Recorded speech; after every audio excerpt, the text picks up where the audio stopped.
Hoy 27 de septiembre de 2023, siendo las 2 de la tarde, saludamos a nuestros queridos oyentes del programa radial Soluciones al Derecho. Recuerden que pueden sintonizar este programa los miércoles de 2 a 3 de la tarde. Mi nombre es Liliana López y estaré acompañándolos en este espacio.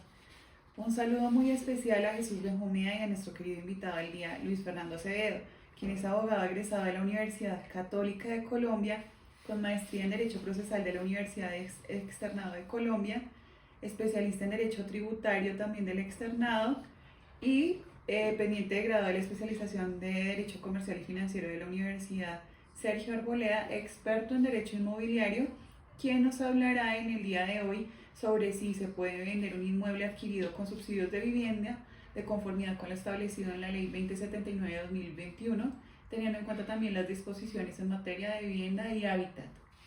¿Cómo estás, Luis Fernando? ¿Cómo estás, Jesús? Hola Liliana, muchas gracias por la invitación, muy honrado pues de hablar de este tema que me encanta y del cual tengo un canal también en YouTube. Los invito a seguirme en Hablemos de Inmuebles, donde tocamos estos temas que las personas nos pueden hacer preguntas. Muchas gracias.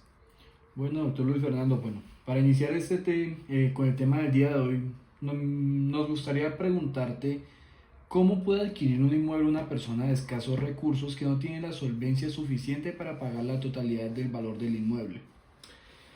Bueno, en Colombia pues la vivienda es un derecho programático, como sabemos que está en la Constitución, y pues el Estado, los recursos son limitados, entonces el Estado no puede cubrir la vivienda para todos los ciudadanos, pero sí es un derecho y a medida que el Estado se va desarrollando, pues debe ir garantizándolo. Una forma de garantizar ese derecho es a través de los subsidios de vivienda. Y esta es la forma como puede la persona adquirir su vivienda. ¿En qué consisten? Digamos que los podremos ir hablando y explicando, pero la forma de que una persona que no tiene una vivienda pueda acceder a ese derecho es a través de los subsidios de vivienda. Bueno, yo creo que se hace necesario completamente en este programa explicarle a los oyentes qué quiere decir o a qué hace referencia un subsidio de vivienda y qué modalidades de subsidios existen para que ellos puedan aclarar de pronto cuál es el tema, de qué se trata y qué ayudas pueden tener. Listo. Hay que entender un tema es normal. El suelo en Colombia está dividido de acuerdo al plan de ordenamiento de cada municipio. Hay suelo urbano, suelo rural, suelo de expansión. Entre esos, el suelo rural y en el suelo urbano, pues están los subsidios divididos. En el suelo urbano, que es donde está la mayor concentración de vivienda y la disponibilidad de vivienda nueva, que es donde normalmente aplica el subsidio o la mayoría de subsidios, porque hay otros subsidios que ya tocaré, pero los principales son los siguientes. El subsidio de la caja de compensación, que es para los empleados que ganen entre 1 y 4 salarios mínimos. Está el subsidio Mi Casa Ya, que es complementario a este subsidio, en donde el Ministerio de Vivienda, a través de su política de vivienda, ha generado unos subsidios más que complementarios, concurrente. Hay otro que es complementario. El concurrente es caja de compensación y Mi Casa Ya. Ese subsidio igualmente, como el de caja de compensación, va entre 20 y 30 salarios mínimos, dependiendo de los ingresos del hogar. Y hay otro subsidio que es el complementario, que ayuda a que la persona pueda acceder a la vivienda, y eso depende de cada entidad territorial. Aquí en Bogotá, por ejemplo, la Secretaría de Hábitat a ciertos hogares, cuando ya tienen el subsidio de Mi Casa Ya aprobado, le otorga hasta 10 salarios mínimos de subsidio, complementando el precio o la cuota inicial cuando la persona va a adquirir. Recordemos que en el mercado normalmente se financia por parte de los bancos el 70% de la vivienda, y la persona debe pagar el 30%.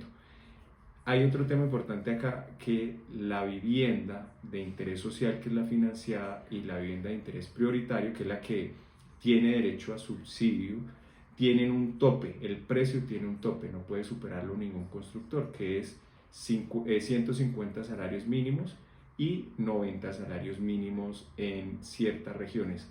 La mayoría de ciudades principales este es. En otras ciudades baja 135 salarios el BIS y 70 salarios la vivienda VIP. ¿Qué es VIP? Vivienda de interés prioritario. ¿Y qué es BIS? Vivienda de interés social. Pero entonces podríamos traducirles a nuestros oyentes que un subsidio es como un beneficio económico que se le otorga a ciertas personas para que tengan la facilidad de adquirir una vivienda por medio de esa ayuda económica. Correcto. Es la forma como el Estado ayuda a garantizar ese derecho a la vivienda. No le puedo dar todo el precio de la vivienda porque no hay recursos, pero sí le ayudo en parte con este subsidio si usted cumple unos requisitos, que entre otros requisitos son pues no haber adquirido vivienda, no haber sido sujeto de subsidio con anterioridad, básicamente, y estar en el rango de los salarios de 0 a 4 salarios mínimos. Bueno, y siguiendo con el tema, ¿qué subsidios de vivienda existen actualmente en Colombia? Como lo mencioné, está para vivienda urbana y vivienda rural. Para vivienda urbana está Mi Casa Ya, está el de la caja de compensación, está el complementario, hay un subsidio a la tasa luego que ya es entregado el inmueble y usted ya está pagando el crédito al banco, le subsidian entre 3 y 4 puntos, 4 y 5 puntos a la tasa cuando usted está pagando ya el crédito hipotecario. Existen otros beneficios, incluso programas como el Fondo Nacional del Ahorro, entidades tienen unas líneas de crédito con unas tasas de descuento para jóvenes propietarios. Hay otro subsidio que es semillero de propietarios o subsidio al arriendo, que es mientras la persona está adquiriendo su vivienda, como tiene que pagar una cuota, ya sea la cuota inicial, mientras le entregan el apartamento y a la vez tiene que pagar su arriendo, pues no va a tener una forma de pagar cuota inicial del nuevo y el arrendamiento. Entonces hay un subsidio al arrendamiento que se debe tramitar también con las cajas de compensación. Hay unos subsidios en lo rural que son en especie, también hay otros en dinero, pero digamos que lo más fácil y el gran porcentaje de subsidios se centran en lo urbano. Bueno, yo creo que todos queremos saber sobre si una persona que ha adquirido un inmueble mediante subsidio tiene la facultad para venderlo de manera posterior a haberlo adquirido de esta manera. Correcto. Este tema es muy importante porque la forma en que las personas pueden crear su patrimonio pues es a través de la compra de vivienda y más si tiene un subsidio. Entonces es la forma como primero ahorra el subsidio, como usted da una cuota inicial, el Estado le da su subsidio. Entonces, durante muchos años, digamos que en los últimos años, se han vendido y otorgado demasiados subsidios. Cada año más de 60.000 subsidios se pueden estar otorgando en vivienda.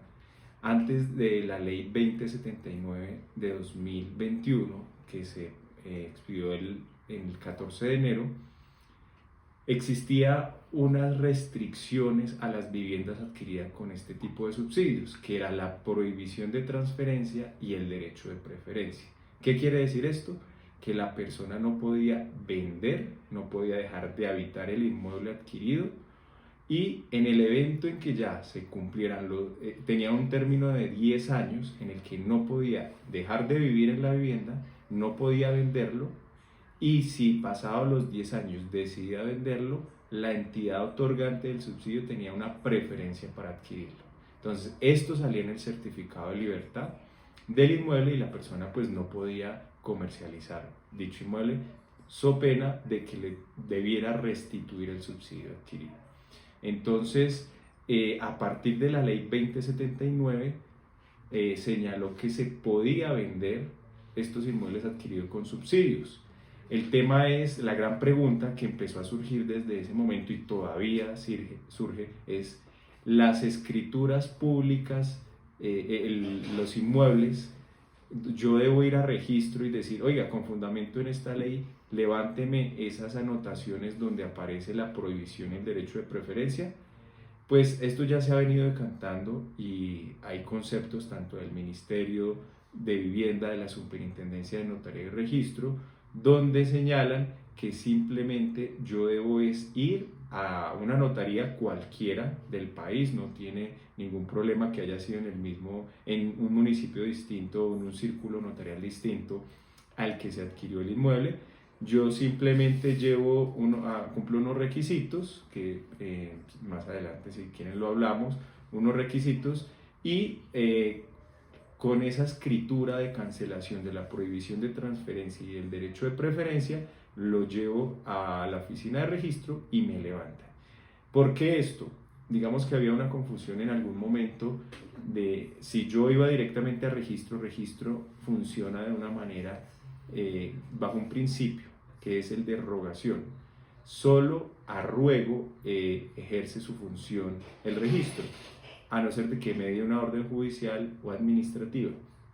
Y el ruego en registro normalmente es a través del servicio notarial. Entonces por eso se debe ir al notario y hacer la escritura de cancelación de la prohibición de transferencia y el derecho de preferencia.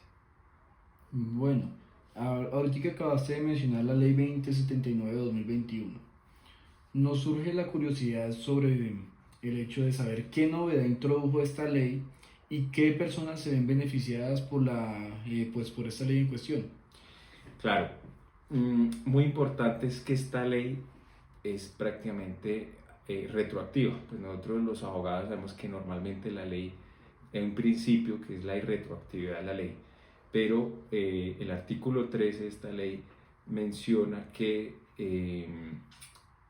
este beneficio de la cancelación por ministerio de la ley del derecho de preferencia y la prohibición de transferencia se aplica hacia atrás a cualquier inmueble o vivienda que haya sido adquirido con este tipo de subsidios. Puede ir y solicitar la cancelación, no a partir de la ley hacia adelante y a partir de la ley hacia atrás. El requisito es que haya tenido un subsidio de vivienda.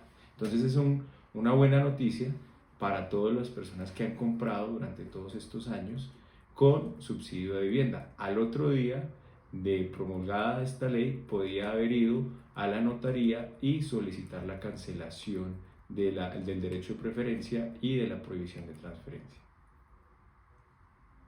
Bueno, ¿a partir de qué momento la persona puede vender su inmueble adquirido por medio de subsidio? Como lo mencioné, a partir del día, o sea, no tiene ninguna, a partir de que lo compre, si es con la nueva norma, pues ya las constructoras nuevas no están incluyendo en sus escrituras, esto es para vivienda nueva, a partir de esta ley, pues ya las constructoras no están incluyendo en sus minutas de escritura y en las escrituras estos dos actos, el de cancelación, pero si usted tiene una vivienda comprada antes de esta norma o que posterior tenga estas anotaciones, al día siguiente, o sea, en cualquier momento ya puede ir a la notaría y solicitar la cancelación, llevando su cédula, el título antecedente. ¿Qué es el título antecedente? La escritura con la que adquirió el inmueble, el certificado de libertad y hacer el pago de los derechos notariales. Recordemos que la ley trajo una exención para el no pago de los derechos registrales. Los derechos notariales sí se pagan, pero los registrales no se pagan. Bueno, también nos gustaría saber si puede una persona vender un inmueble que ha sido adquirido por medio de subsidio y que tiene una medida de patrimonio de familia, y qué requisitos formales se requieren para poder realizar el levantamiento del patrimonio de familia. Bueno, antes de eso hay que tener en cuenta lo siguiente: toda vivienda de interés social o toda vivienda de interés prioritario, por norma, la ley novena de 1989, señala que debe estar afectada a patrimonio de familia, sí o sí. O sea, toda vivienda nueva que esté catalogada como vivienda de interés social o vivienda de interés prioritario lleva esta restricción. Entonces lo primero es eso. Entonces en muchas oportunidades las personas, cuando adquieren su vivienda, alegan con el que le está vendiendo: oiga, ¿por qué me incluye esta cláusula o este acto de patrimonio de familia si yo no tengo menores, no tengo cónyuge, compañera, no tengo ninguna razón asimilable para que usted me incluya el patrimonio de familia. Pero acá hay un mandato legal. Como les mencioné, la ley 9 de 1989 trae este mandato en este tipo de viviendas. Ahora, el tema es, si tengo esta restricción y si ya cancelé la prohibición y el derecho de preferencia, pues sigo teniendo esta restricción y no puedo vender. Entonces, digamos que es otra norma del patrimonio de familia, y lo que regula es si se puede hacer o no. Yo sí lo puedo hacer siempre y cuando sea para mejorar o para, digamos, mejorar la vivienda, comprar otra. Entonces yo le pruebo, es un trámite notarial. Hay dos formas, un trámite judicial o un trámite notarial. Notarial es probar que yo voy a mejorar la vivienda o probar que no tengo hijos menores. Si tengo hijos menores, yo pruebo ante el notario que voy a mejorar la vivienda, adquirir unas de similares características. El notario hace un traslado al bienestar familiar y el bienestar familiar conceptúa si corresponde o no. Si no se pronuncia en 15 días, el notario puede continuar con la escritura y puede levantarse el patrimonio de familia con las obligaciones, si tiene hijos menores, pues de que se adquiera ese nuevo inmueble. Bueno, tú ahorita estabas mencionando que hay posiciones encontradas de la Superintendencia de Notariado y Registro y del Ministerio de Vivienda. Entonces me surge una duda y es, ¿cuál es la posición de la Superintendencia de Notariado y Registro y la del Ministerio de Vivienda al respecto? Bueno, de pronto, para aclarar más que entre el Ministerio y la Superintendencia, en algunos, sobre todo algunos notarios y las cajas de compensación, se venían presentando los siguientes temas. Las cajas de compensación le decían a sus clientes o a los otorgantes del subsidio, a los que les otorgó el subsidio, que para lograr la cancelación debían tener una anuencia de la caja de compensación o de la entidad otorgante del subsidio. Y esto no es cierto. Tanto el Ministerio de Vivienda como la Superintendencia de Notaría y Registro han señalado que no se requiere para esa cancelación de anuencia o pronunciamiento alguno de la entidad otorgante del subsidio. La persona puede ir directamente a la notaría y se suscribe la cancelación sin necesidad de que venga la entidad que otorgó el subsidio. Entonces, lo que sí hay claridad es que tanto el Ministerio y la Superintendencia de Notariado y Registro han señalado que este levantamiento opera por ministerio de la ley, pero como hay un principio de derogación en materia registral, debe ir a la notaría a cancelarlo sin necesidad de la caja de compensación o de la entidad otorgante del subsidio de vivienda. Entonces, ahí se centraba la discusión, que a muchas personas o el notario lo devolvía. La persona iba a la notaría y decía, oiga, salió esta ley, me enteré que puedo hacer la cancelación del derecho de preferencia, de la prohibición de transferencia, y el notario le decía, no, acá tiene que venir con la caja de compensación o la entidad otorgante del subsidio. Y pues no es cierto, en ningún lado de la norma, ni de los conceptos del Ministerio, ni de la Superintendencia de Notaría y Registro, existe este requisito. Entonces, ante esta pregunta, no se puede negar el servicio público notarial. Un notario no podría negarse con fundamento en que debe ir la caja de compensación o la entidad otorgante, porque estaría desconociendo esta norma y desconociendo su función pública de prestar un servicio como es el notarial.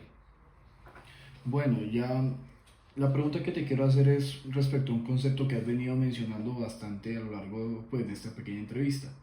Y me surge como para que los oyentes tengan una claridad respecto al tema, que nos expliques qué es el derecho de preferencia. Claro que sí. Derecho de preferencia y prohibición de enajenación o de transferencia, que es como lo traía la norma. ¿En qué consiste? Y digamos que son tres temas y la obligación de residir en la vivienda. El primero, que era la prohibición de transferencia, quiere decir que cuando yo adquirí una vivienda vis o VIP, no puedo volverla a enajenar, a transferirla a otro hasta que no haya surtido el tiempo que establecía la norma anterior, que eran 10 años. Entonces, la prohibición de transferencia es eso, no puedo transferir el inmueble por el término de 10 años. Eso era antes de la ley 2079. El otro tema es el derecho de preferencia. Una vez transcurridos los 10 años del derecho de preferencia, de la prohibición de transferencia, la entidad otorgante del subsidio podía comprar el inmueble, tenía esa preferencia en el evento en que se fuera a vender. Esos dos. Y el otro tema era la obligación de residir o habitar en el inmueble objeto de subsidio, porque se suponía que si usted adquirió un subsidio porque no tiene vivienda, pues iba a residir en el inmueble. Entonces era una obligación que traía antiguamente la norma, pero pues estos tres son los que ya se pueden cancelar. Otro tema importante, y aprovechando esta pregunta, es que si yo puedo arrendar el inmueble, también, claramente, yo ya puedo transferir, ya puedo, se levanta el derecho de preferencia y puedo arrendar un inmueble adquirido con subsidio, sí, puedo arrendarlo, no tiene ningún problema, y pues el sustento de esta afirmación es la misma norma donde permite y levantó estas restricciones, solo que para que opere en la publicidad, que es el folio de matrícula, en el certificado de libertad, donde está todos los antecedentes del folio de matrícula, requerimos pues surtir este trámite, ir a la notaría, presentar el título antecedente, que es la escritura con la que compré, la cédula, el folio de matrícula, y con eso me cancelan la prohibición y el derecho de preferencia. Bueno, para levantar la prohibición y derecho de preferencia, ¿cuáles son los requisitos? Y también me gustaría saber si requiere la anuencia también de la caja de compensación. Como lo mencioné, y digamos que es muy bueno que reiteremos porque es común lo que les mencionaba, que las notarías o que las cajas de compensación exijan a nivel nacional estos requisitos. Entonces no se requiere anuencia, pronunciamiento de ninguna manera de la caja de compensación, o un notario se puede negar a tramitar la cancelación de la prohibición de transferencia o el derecho de preferencia en inmuebles o en inmuebles adquiridos con subsidio de vivienda. Primer punto. El segundo, los requisitos. En conceptos de la Superintendencia de Notariado y Registro, dando claridad al público, pues ha señalado algo que digamos que es común a todo trámite. ¿Qué debo llevar a la notaría para que ellos sepan qué deben hacer? Pues el título antecedente es con el que la constructora o la entidad me vendió vivienda nueva. También debo llevar el certificado de libertad y tradición del inmueble, copia de la cédula y a realizar el pago de los derechos notariales, porque los registrales están exentos. Ya con eso se inicia el trámite y el notario va a concluir con una escritura de cancelación que luego se registra, y eso permite que podamos vender nuestro inmueble adquirido con subsidio de vivienda.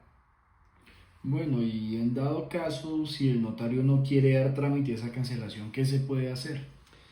Bueno, hay una delegatura en la Superintendencia de Notaría y Registro que vigila a los notarios. Los notarios pues ejercen, como mencioné, un servicio público, el servicio público notarial. Si se niega injustificadamente, y acá sería injustificado porque no hay una causal legal que le permita no tramitar esta cancelación, pues lo que podemos hacer es, primero, en temas prácticos, pues acudir a otra notaría donde sí lo tramiten.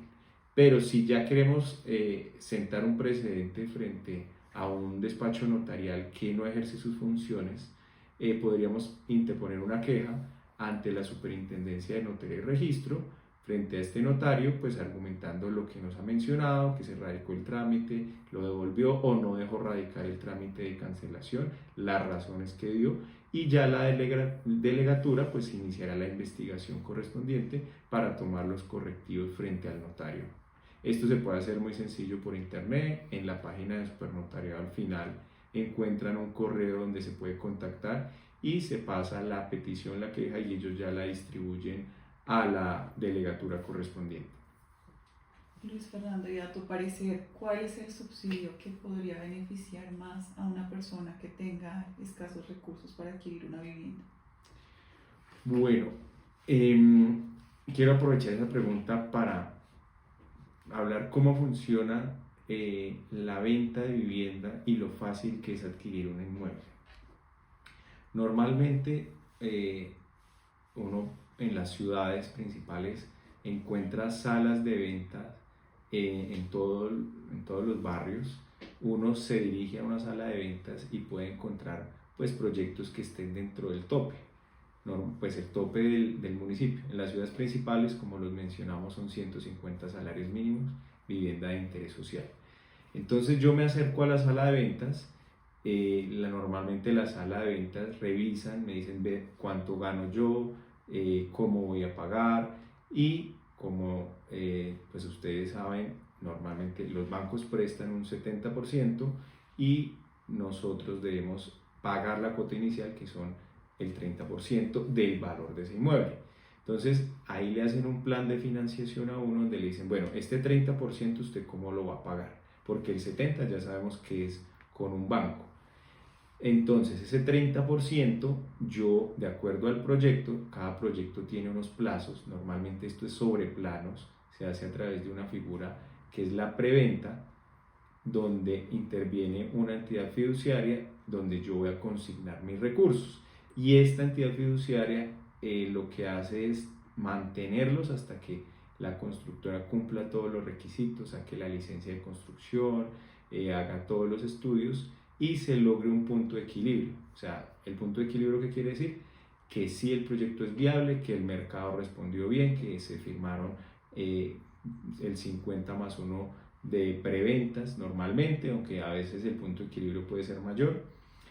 Entonces, luego de que hacemos esto, de que nos dan el plan de financiación de ese 30%, dentro de ese plan de financiación puedo incluir de ese 30%, puedo incluir mis subsidios. Entonces puede que me cubra casi toda la cuota inicial y parte del crédito con todos estos subsidios, tanto el de caja de compensación, el de mi casa ya, el subsidio concurrente, complementario. Concurrente es mi casa ya, complementario el de la entidad municipal.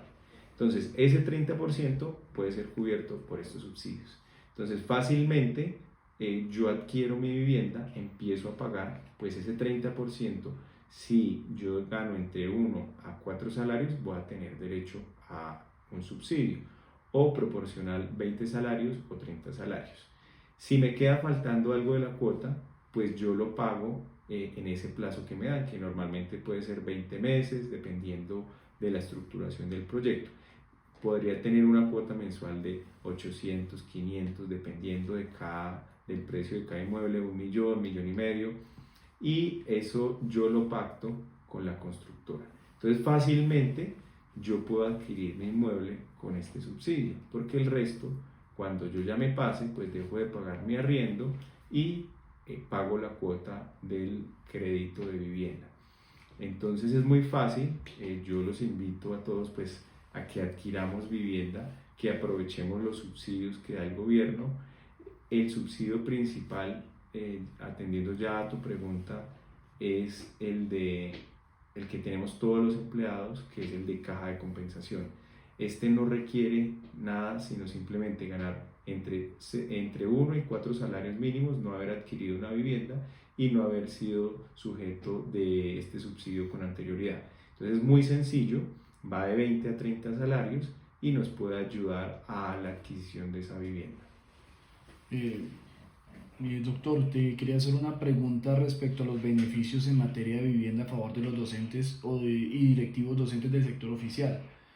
Acorde a cómo lo maneja la ley 2079, establece que hay unos beneficios como la reducción de la tasa de interés del crédito de vivienda, el otorgamiento de subsidios familiares de vivienda o la flexibilización de los requisitos de solicitud de crédito de vivienda a favor de los educadores del sector oficial. Desde tu punto de vista, ¿es algo óptimo por así decirlo, es algo justo respecto con los educadores del sector privado también, pues que no están involucrados dentro de esta ley?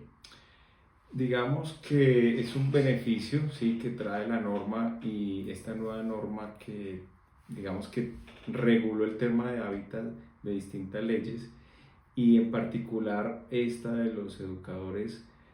Mm, digamos que decir que justo no, habría que revisar como el espíritu o los antecedentes, pero pues es un beneficio que está.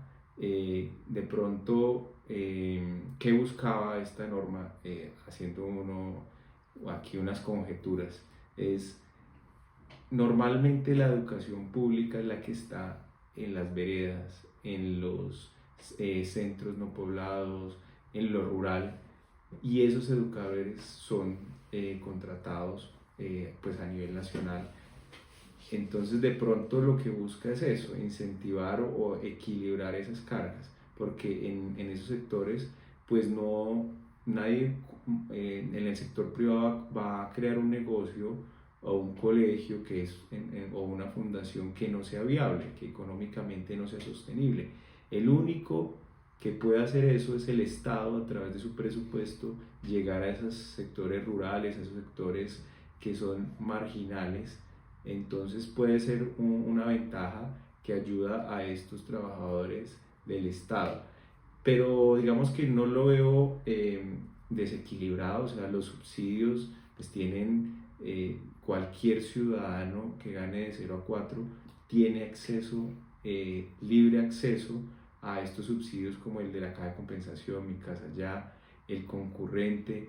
Ahora pues en este gobierno en el 2023 cambió la norma de asignación de subsidios de Mi Casa Ya y estableció un requisito adicional que es pues, la calificación del SISBEN con el fin de buscar priorizar los subsidios en las personas desplazadas, en el sector rural, en los que considera que son los más vulnerables. Digamos que en principio suena loable esta modificación, pero materialmente los centros urbanos es donde se construye la mayor cantidad de vivienda y es donde está la concentración de personas sin vivienda. Entonces la realidad que dice, si le da mayor puntaje en el SISBEN a lo rural, pero en lo rural no hay oferta, realmente sí se está beneficiando a las personas que requieren vivienda en lo rural, o debemos mirar y tratar de enfocar, claro, recursos, de priorizar, porque, bueno, tiene una vivienda, pero no puede salir de la vivienda porque no tiene vías terciarias, porque no tiene quien le construya. Entonces, hay unos programas que ha sacado el gobierno, hay otro de mejoramiento de vivienda, muy importante, donde busca pues que si ya la persona tiene su vivienda pueda mejorarla y pueda hacerlo directamente. Entonces hay que revisar cada programa.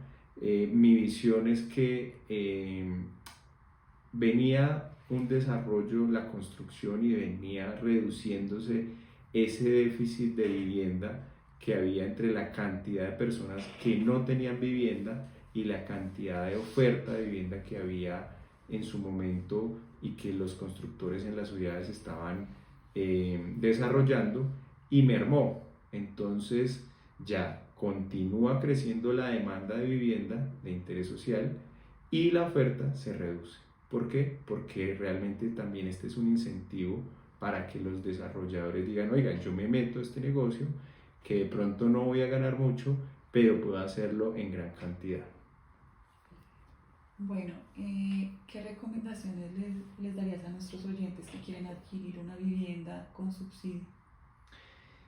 Lo primero es el ahorro, llevar un presupuesto. Me parece que es básico saber cuánto me queda luego de mis gastos.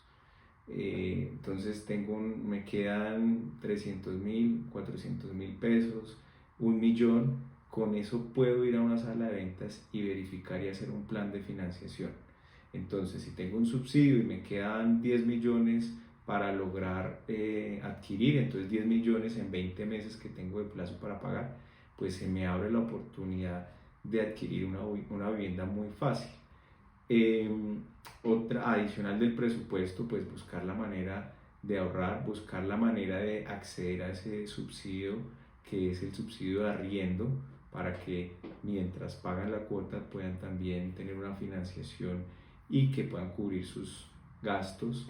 Y algo muy importante es, nosotros cuando adquirimos una vivienda vamos a adquirir un crédito hipotecario con una entidad financiera. Entonces debemos tener un buen crédito, debemos estar revisando las centrales de riesgo para que no estemos reportados, para que podamos acceder a ese crédito que es con una entidad financiera y ellas se rigen, el riesgo que ellas revisan es conforme a nuestra historia crediticia. Entonces mantengamos esos buenos hábitos de pago, mantengamos muy bien nuestra carta de presentación crediticia, que es esas centrales de riesgo. Bueno, ya hemos llegado a la etapa final de nuestro No puede programa. ser. De nuestro programa Soluciones al Derecho. Luis Fernando, te agradecemos por habernos regalado este espacio y por resolver todas nuestras dudas respecto al tema del día. Recuerden que nos pueden sintonizar todos los miércoles de 2 a 3 de la tarde. También pueden contactarnos a través del correo electrónico consultorio.jurídico@usa.edu.co, o nos pueden contactar también de manera presencial a la calle 75, número 1515. Entonces los esperamos y pues esperamos que también los oyentes hayan aclarado todas sus dudas, y le doy la palabra a Luis Fernando para que pueda despedirse de todos nosotros. Bueno, a ustedes muchas gracias por invitarme. Les agradezco que se suscriban a mi canal, Hablemos de Inmuebles, para que ahí también yo hablo de todos estos temas, para que hagan sus preguntas sobre la materia. Y muchas gracias por la invitación. Adquirir vivienda, que es muy fácil adquirir con estos subsidios. Bueno, también para agradecerle a Luis Fernando por este espacio de conocimiento que nos ha impartido el día de hoy, a la doctora Liliana por acompañarnos y guiar este programa como bien lo hace. Y bueno, esperamos encontrarnos en una próxima ocasión. Claro, muchas gracias. Ojalá así sea. Hasta luego, que tengan buena tarde todos.